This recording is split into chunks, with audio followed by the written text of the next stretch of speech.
Well, a lot of credit to Mississippi State because their game plan to get after us defensively led to several turnovers in that first quarter.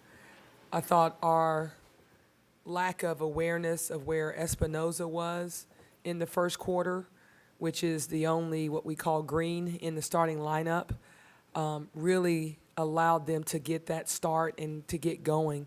We wanted to make sure that we were physical and battle with McCowan and Howard, and I felt as though we did just that. But you can't allow other players to have a great game against you, and I felt like that's what happened at the very beginning of the game. The offensive or lack there of offensive execution by our team, we're going to have to really spend a lot more energy, a lot more practice in making layups, making wide open shots, taking care of the basketball, just the fundamentals of the game. And we're going to keep doing that until it becomes habit for this group.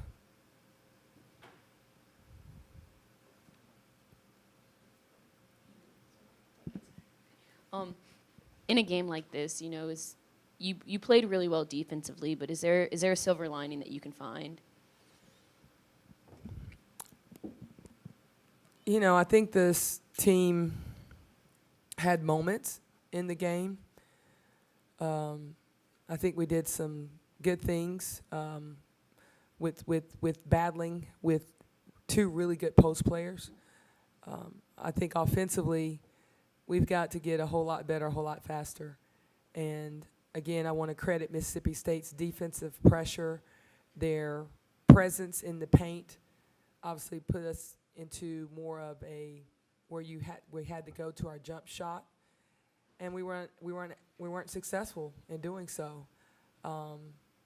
We cannot have also my starting point guard and my starting five men in foul trouble. You have to have, your go-to guard, a post player with Faustine who stepped up and who has been kind of consistent for us offensively.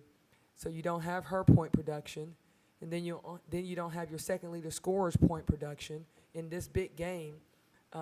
That's going to be a problem, and we're going to struggle offensively anytime those two don't step up. So obviously, like you said, Mississippi State a great team all year. So do you think it came down to more execution or more chemistry on the court between the players?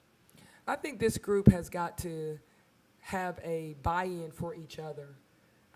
I feel like there's times when I can see us working like a unit defensively, and I can see us really being in the help line, supportive of each other. And then there's times when I see that we leave our teammate out on an island.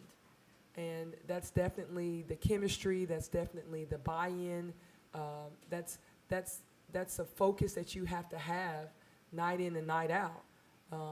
The execution part, it's twofold. The play call, who we're running the play to, when we get that open look, you got to knock down the shot. When you get a layup, you got to make it. And that's what we've got to improve in that area. We got enough shot attempts. We had 57 shot attempts. And we did a little bit better taking care of the basketball in the second half. But to get almost 60 field goals and only connect on 20% of those, it's going to be a long offensive struggle for us. Coach, how's Faustine feeling? She had that fall in the third quarter, but she came back. And was it her elbow or her shoulder? I couldn't tell from where I was. She got tangled up, and then when she came down, she felt like it was more of her shoulder area. But she obviously came back and played, so she was fine.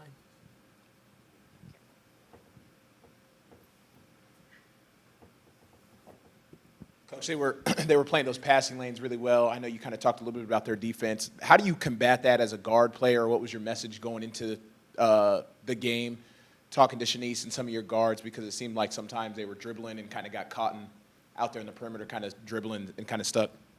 Well, our guard play, when we knew we were playing a team like Mississippi State that denies in the passing lane a lot, we went away from a lot of our wing entry action and really tried to focus in more on pressure releases, whether it was hitting the post player and utilizing them, running ball screen action to relieve some of that pressure, to then also run some dribble drive.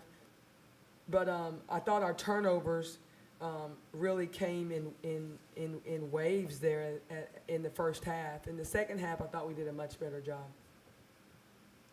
Coach, Ayana mentioned chemistry, and you did too. How do you get your players to buy in, even though it's already into the season and you're in SEC play? How do you really build up that chemistry?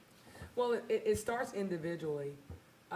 We had a tough loss at Tennessee, and then we know the schedule is not going to get any easier, and the buy-in has to be between each other and the staff, where they feel as though they've got to lay it on the line for the person next to them. And when you hit a part of the season, and this is a pivotal part of the season, where we've got to generate a different level of commitment to one another.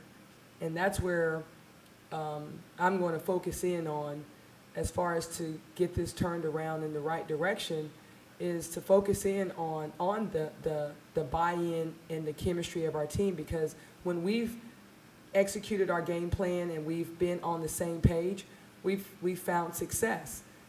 It's when we start to make the game more individualized is when we get in trouble and when we don't play as well. And I saw a lot of plays that I would not call teamwork. I wouldn't call it a togetherness. I wouldn't call it family.